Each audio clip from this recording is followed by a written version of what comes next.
Hi and welcome to my channel, Fun with Flags. Nah, you're joking. A droner's fly guide.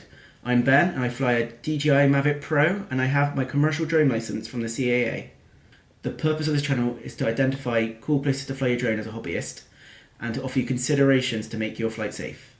I'll break down the trip into small clusters and offer you information on land permissions, airways, and supplement all this with footage. All pictures and videos are unedited and in their original format.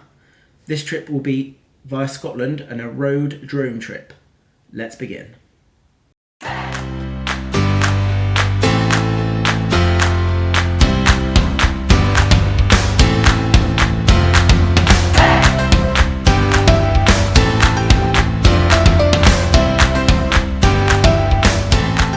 Okay, the drone route, which if interested you can obtain in the bio below. Start at Loch Lomond, go all the way up through Glencoe, which is gorgeous, to Fort William, which is average.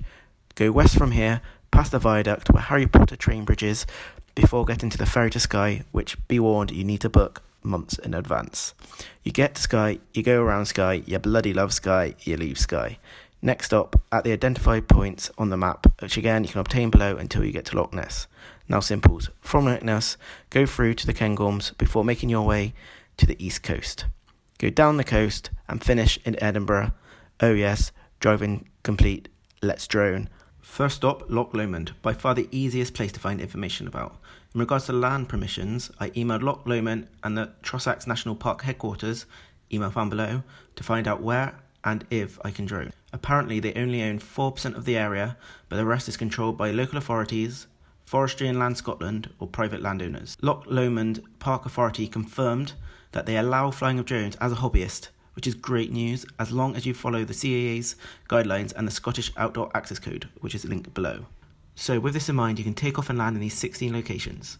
So now the airways. As you can see, most of Loch Lomond is a Class G airspace, meaning you are freely available to fly here. West hand side, there's 2 prohibited areas that you need to take into account. I wouldn't fly near these. And then south you have Glasgow Airport, but you're on the periphery of the airport, so it shouldn't matter too much. Ready to see the drone shots. Here's a couple of unedited shots from a drone. Duncan Mills Memorial Slipway first, Tarbet Shoreline and Pier second. The pier is not really a pier, I'm not on the pier, there's too many people, but I went into the forest next door to it and you can fly into the open space. In regards to Duncan Mills, you can see this is where they filmed Paramount apparently. I didn't see it, doesn't look anything like it, but maybe behind those clouds. Falls of Falak, which was my last stop at Loch Lomond. As you can see, it's a pretty big waterfall. A lovely rise and scoop away shot. That's it from ground level. Pretty powerful thing. This is where I did my final shot of the entire trip because the drone fell out the bloody sky. You can see my mission going in until 4 minutes 2 seconds where I was 70.9 meters high, 18 satellites, 9 minutes battery, drone trip completely ruined, now just a road trip. And it didn't help the fact that I had to listen to Don't Go Chasing Waterfalls and other related waterfall humour for the entire car journey. So let's take a moment for my DJI Mavic Pro.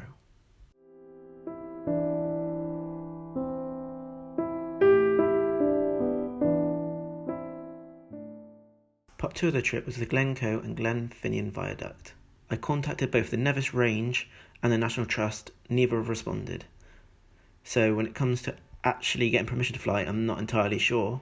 However, the Glencoe path is relatively scarce of people, so I would personally fly there if I had a drone. As you leave Glencoe and go up northwest to the Glenfinnan Viaduct, where Harry Potter was filmed, there is a £10 fee to the Glenfinnan Estate Manager. You can contact him before or contact him there, and his number is on the gauge. The £10 at first I was a bit annoyed about, and I said to him I'd rather donate to charity, but he only gave me the reasons for why they charge. And to be fair, compared to the areas you'll see later, it's not a bad policy. So I'd recommend you pay the £10 and then you can get closer to the viaduct and get some good shots in. When it comes to the airspace, as you can see, there's minor yellow areas such as schools and parks which you try to avoid. But quite generally, in the entire A82 is clear and a Class G airspace free to roam about all the way pretty much from Loch Lomond back up to the Glenfinnan Viaduct. So the Glenfinnan Viaduct is completely fine to fly, Airways rise, but just north of that there is a restricted airspace for the Highlands, which well, you're quite far out of, so this shouldn't be a worry.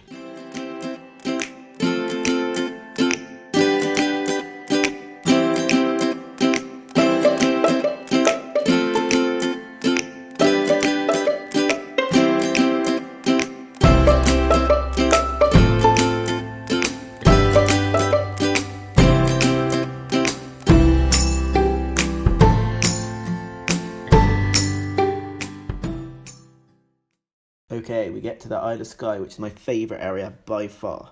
Due to Skye being an island, it doesn't have a dense population, meaning there's a lot of space to roam and drone.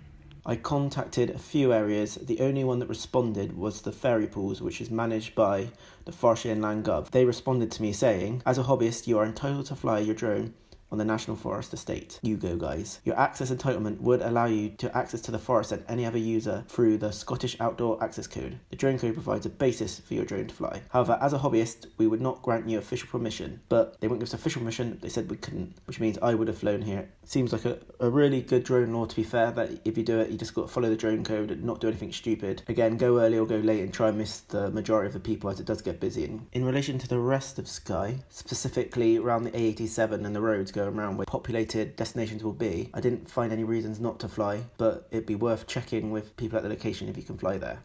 Particularly the lighthouse and a few of the other museums going around the edges. The airways around Skye are generally clear until you get to the east-hand side where there's 2 danger spots. You have the restricted zone, which I will talk about a bit later, and a smaller restricted zone just above. These are not to any concern to us because they're too far east.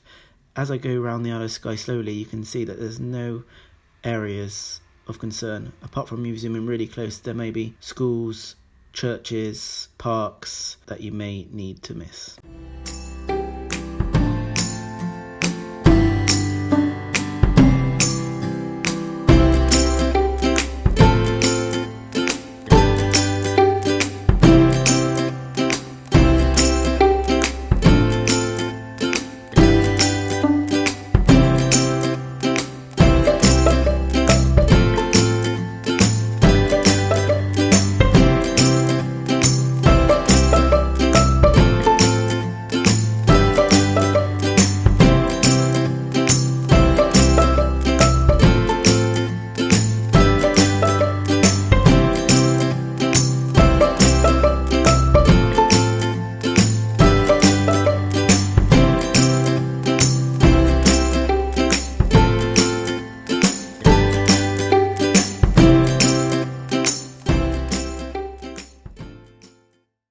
Leaving Skye with a heavy heart, down the route A87 to Loch Ness provides quite a difficult area to drone.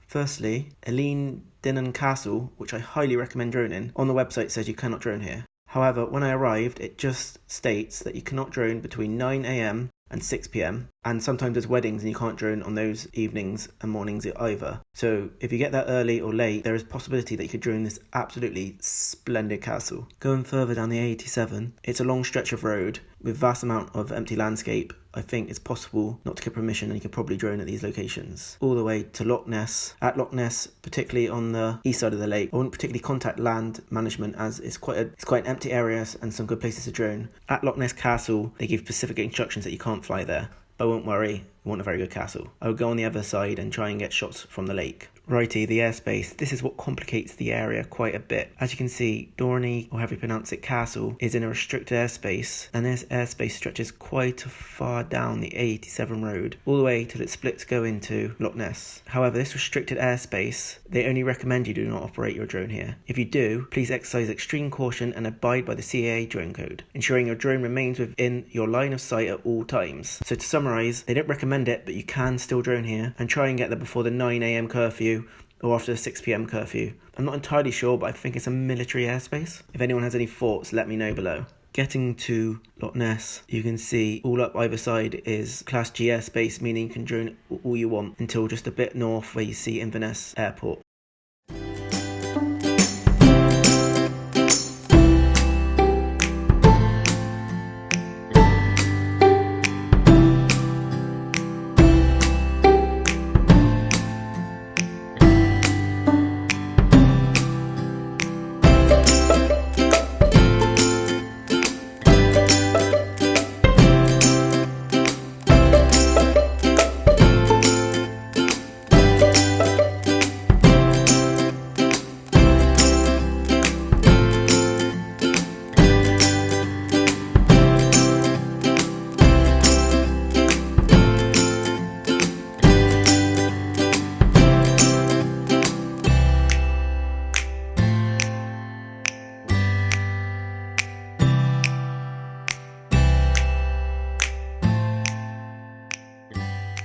Okay, now we reach the penultimate stop at Aviemore, and I'll offer you some mediocre tips. This is due to the fact that we just hurried through this area. So the Cairngorms is managed by the Cairngorms National Park Authority. I've given you an email below again. I contacted the first person in the local authority and they passed me on to someone else, but I never really got an answer if I could drone here or not. However, again, another sparse empty space. I reckon if you give them an email and let them know exact places you want to drone, they'll probably allow it. When it comes to Aviemore airspace, there's two areas you have to be cautious of. The first one is for gliders, which is just south of Aviemore.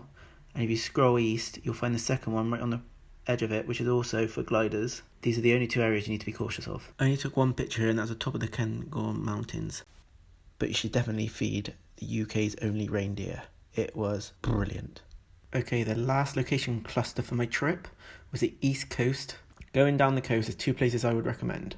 Dunnottar Castle and Lomond Bay. Dunnottar Castle on the website says you can't drone here, but again, when you get there, it has a signpost saying no droning between 9 AM and 6 PM. Thus, you could probably drone before or after that, so if you get your planning right, you can definitely drone at this castle. At Lomond Bay, I got a response from the council saying, I recognise your proactive approach to contacting us and that you would not fly if there were many people about. However, we do receive complaints from other park users over the misuse of drones. Given the above, I regret that you cannot give permission, but I trust you will enjoy the other aspects of your holiday. I'm really not a big fan of this policy banning blanketly all drone use.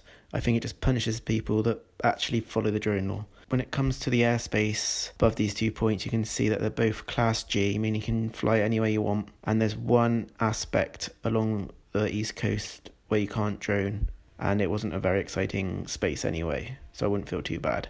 And then north of everything, you do have Aberdeen Airport, but it's not in the scope of where you want to fly, so it's nothing to worry about. When you get to the castle, I generally recommend droning it. This is where I had drone FOMO the most throughout my entire trip.